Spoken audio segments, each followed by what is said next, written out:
Hey guys, what's up? Welcome to my channel. My name's Frank, and I think it's about time I show you how to make these Infinity Stones.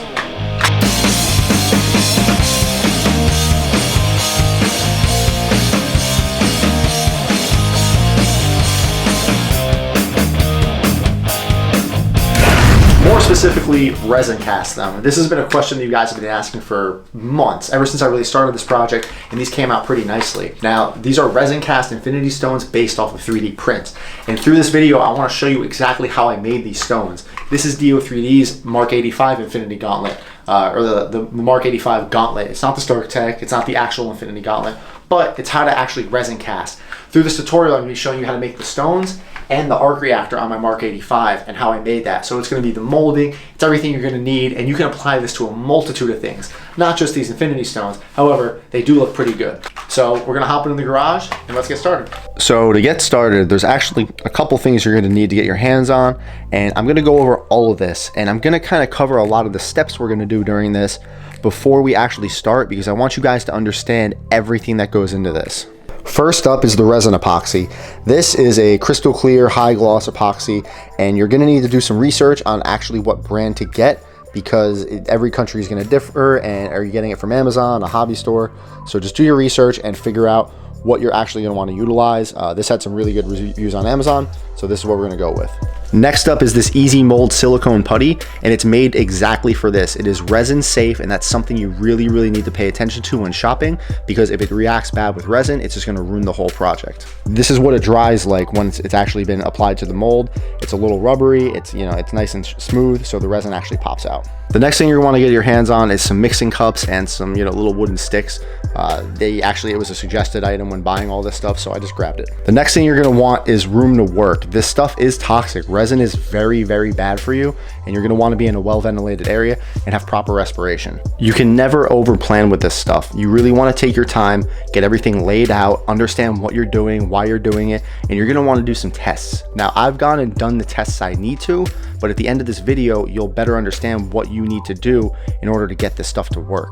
The next thing you're going to need is to get your hands on some resin dye. Now, unfortunately, the seller I got this from on eBay no longer exists. You can get these on Amazon, and these came in a bag of 25. I have a lot of extra, and this actually contributed to the tests that I was running in order to nail down the proper color. So get yourself some resin dye, and then you'll be ready to start this. So in each row, you're going to notice a couple things. The first and foremost is the 3D printed actual physical stone that we're going to need to make the mold around. Now, this needs to be scaled to whatever you're actually doing. Now over here, I have the stones that are actually in my Infinity Gauntlet. These are the actual, I believe there's 85% scaled down. And if I go ahead and bring one of the full size ones over here, you can see the size difference of them. Now, these are the ones we're going to be molding today. These are the ones I've already molded. So you're going to want to go and actually get all the stones molded of exactly what you're going to want to make a copy of in the resin. So I have all the stones laid out, and then I even have the arc reactor that fits in my suit. Now, this is for my Mark 85. In this video, you're actually going to see me swap this out for the Mark 39 arc reactor, because I need to do it anyway. So make sure this is printed out, smooth it down. The smoother that this surface is, the better your prints and your resin casts will actually come out. Now, like I said, I've gone and done a lot of testing. That's actually what these cups were. And that's why I actually have a whole new set of stones that aren't in my Infinity Gauntlet. Because what I did is I've already gone and made molds before. These are the molds that actually fit my scaled down stones. Now, this Mind Stone will actually fit in here if I drop it in. So what I was able to have the opportunity to do was go and actually retest all my colors. Now, the Mind Stone and the Soul Stone I have backwards. I accidentally mixed the resins up, so this is actually going to be the yellow clarity of my Mind Stone, and this is going to be the kind of orange yellowy tinge of the Soul Stone. So just imagine that those are flipped.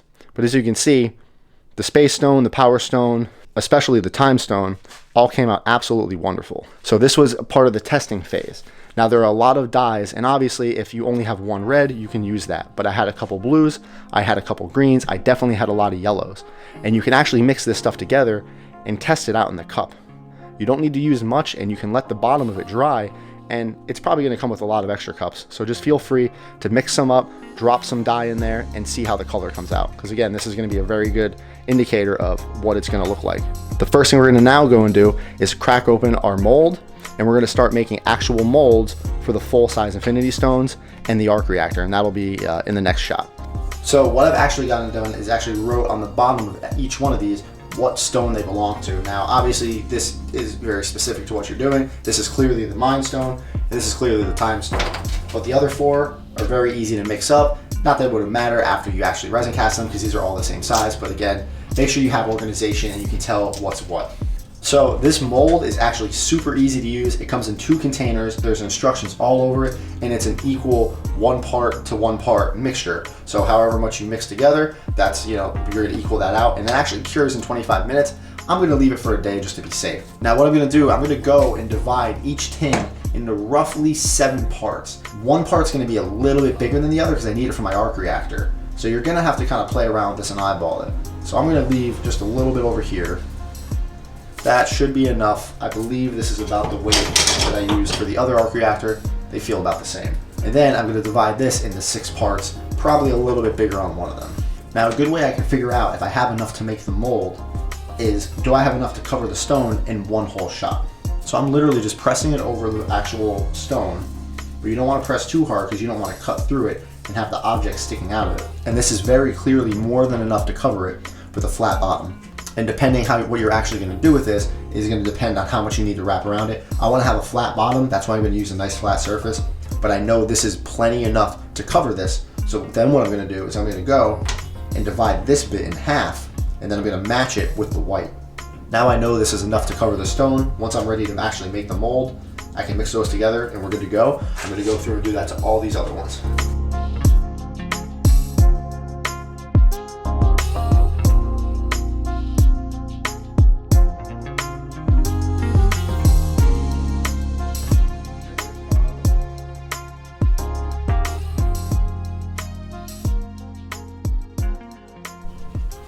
So I can actually see that this the silicone is actually sticking, unfortunately, to the paper. So I went and grabbed a piece of glass and also the arc reactor to the Mark 39 that we're going to be resin casting. Again, the smoother that you make the piece, it'll help greatly in the end. You could actually smooth this, paint this, clear coat this, whatever you want, but this is smooth enough for me. You don't want to skimp out when doing this. You want to actually make sure you have enough to cover it and then some, because you want to build up some girth, or else it's going to lose its shape and it's not going to hold the resin properly. So I'm probably actually just going to match this amount because I can just cover it, and I want to actually be able to make a cup that it's going to sit in. Alright guys, that's everything we need to actually start this. I have my 3D printed stones.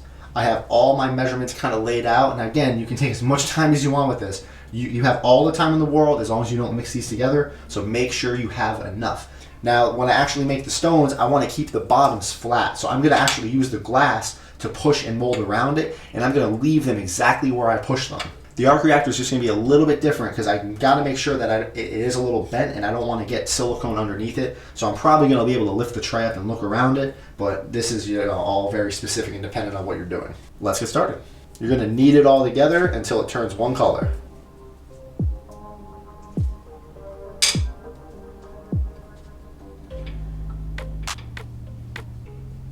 And I'm pulling this off to show you guys that it's actually kind of wrapped all the way around. And if you get a little bit underneath like I did, you can always cut that off after it dries. So you do have a cure time, so I'm gonna pull that back out, and you can see that I was pushing it on really nice and tight. And you wanna make sure you get on there so there's no weird air bubbles. So let's go again. And this time I'm gonna leave it.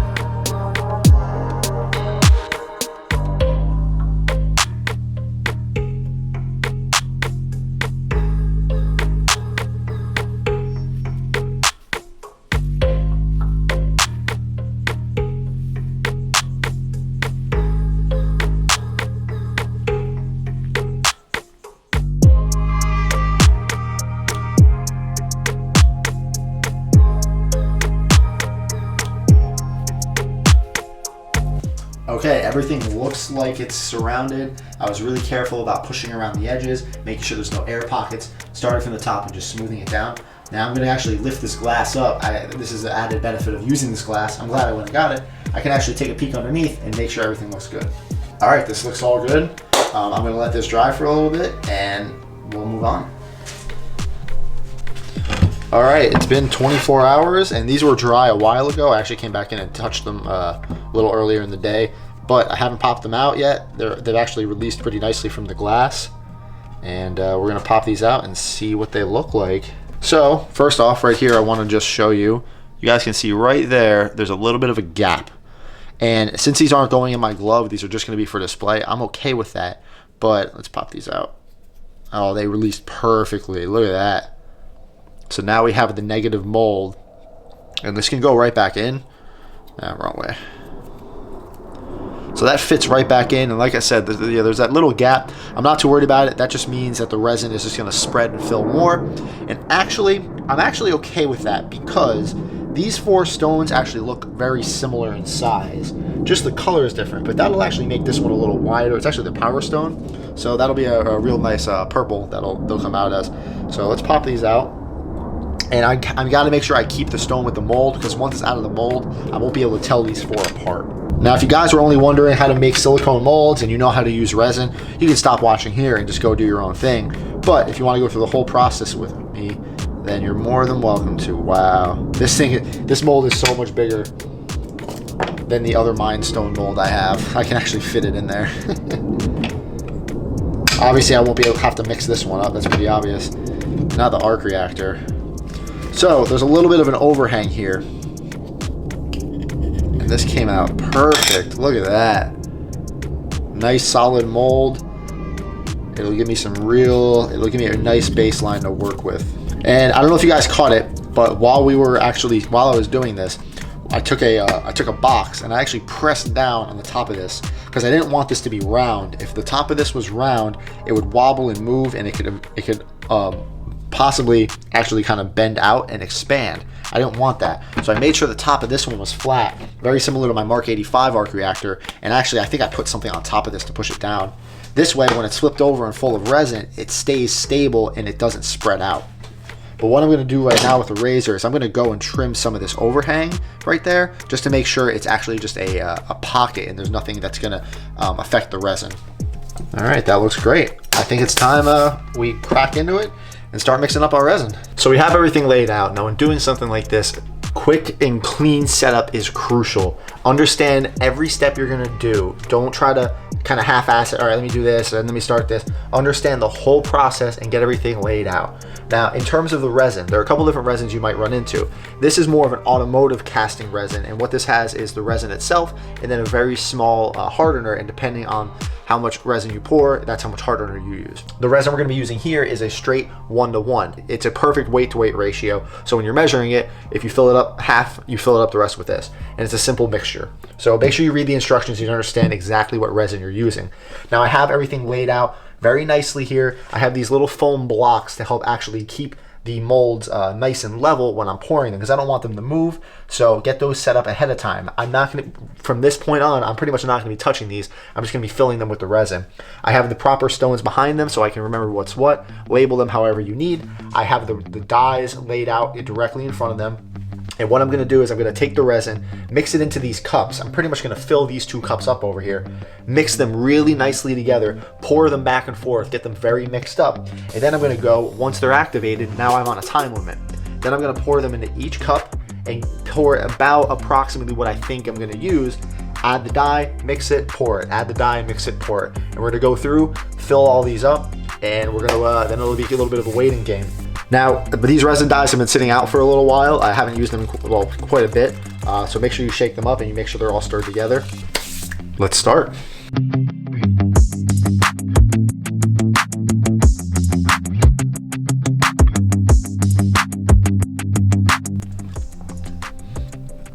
Now, the instructions on this tell you to mix it for 3 to 5 minutes to make sure there's no streaks remaining. And if you actually are mixing something like this, you'll see exactly what they're talking about. A little bit of discoloration, and you want to make sure you're mixing it for all the proper time, because you want to make sure everything gets actually mixed and activated. You don't have any soft spots or uncured resin in your mold. All right, my resin's all mixed. I'm going to go and disseminate it between these 6 cups, and then we'll add the dyes.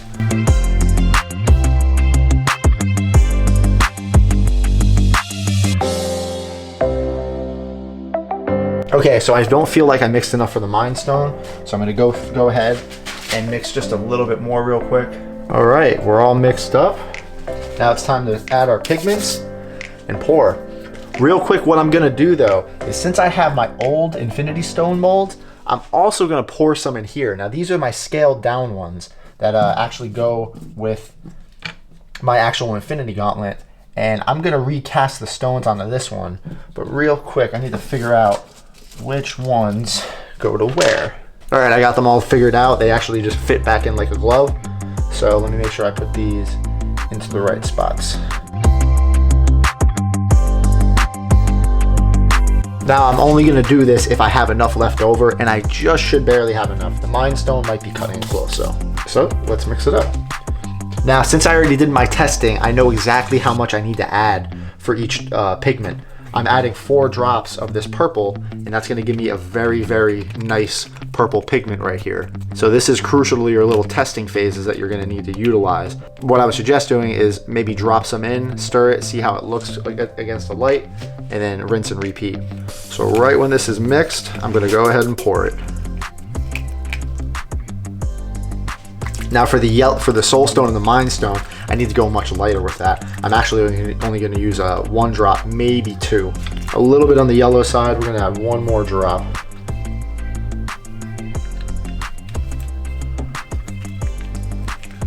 That's better. The camera's making it look a lot more yellow than it actually is. And I have a nice comparison to work with since I already did my testing.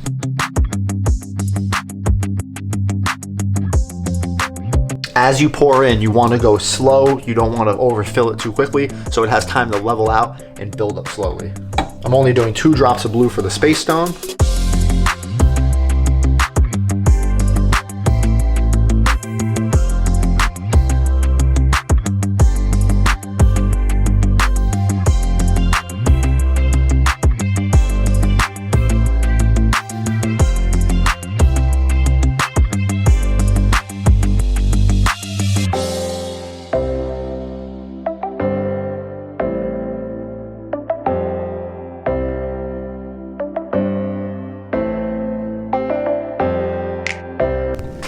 All right, now with everything laid out, we're gonna go ahead and mix the resin for our arc reactor. Now, one little mistake I made when resin casting my first arc reactor, I didn't pour enough resin, and second, I actually left a little bit of dust and debris inside the mold. So there's actually a couple black specks in my arc reactor. You're never gonna see them. No, the light's gonna be on and you'll never be able to tell, but I know they're there. So I'm gonna make sure that this is all wiped out and clean. It's laying on a nice flat surface, and we're gonna mix up resin in a nice clean cup, a fresh cup. And I'm probably gonna need to do nearly this entire cup. Maybe I'll do 2, but we'll see.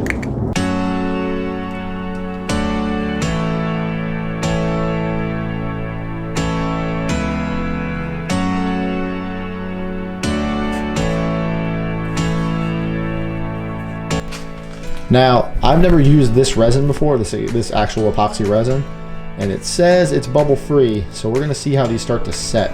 And it gave me a little bit of a key in the instructions saying that if there were a lot of bubbles after 8 to 10 minutes, I can come and try to pop them, or use a low torture heat gun to try to pop them. So we're gonna see how they come out of the resin. That about does it for this section. So we're gonna let these sit and cure, and tomorrow we'll pop them out, and that'll kind of be it. All right, guys, it's been about 24 hours. The resin has cured, and it's time to pop these out. However, before we go into this, I did realize I messed something up, and if we don't make mistakes, well, we don't learn. So, and I'll explain why it kind of matters in a minute. But I used epoxy resin for this, and it's not a big deal for the stones, but I wasn't thinking about the arc reactor, and you'll see when I pop it out. I should have used the polyester resin I had. Unfortunately, it's all hardened up and I can't use it anymore. So you'll see why it matters. It's not gonna really affect the stones, but the arc reactor, you'll see why. All right, we got our stones laid out here. I'll try to get a nice tight shot so you guys can see everything that's happening. Not bad. So the bubbles in this did clear out pretty well. You can see just there was a little bit of a remnant right there. It's not the end of the world, but let's do the smallest first, and let's check out the time stone.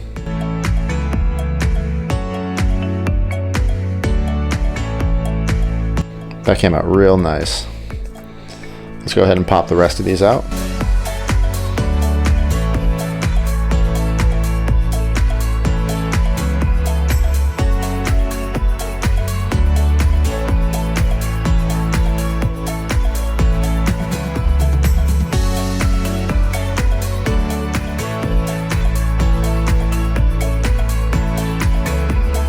And there we have all 6 stones popped out.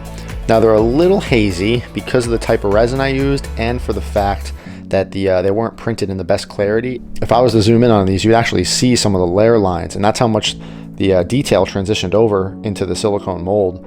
So they're a little hazy, so obviously you want to print these at the highest quality possible. I don't believe I did that with these, but the better the print, the better the mold's going to come out, and you'll have much better results. Now these look absolutely great just sitting here. They're the right color, they look like stones, they actually kind of look a little bit like candy, but where they really shine is when you put a light on top of them.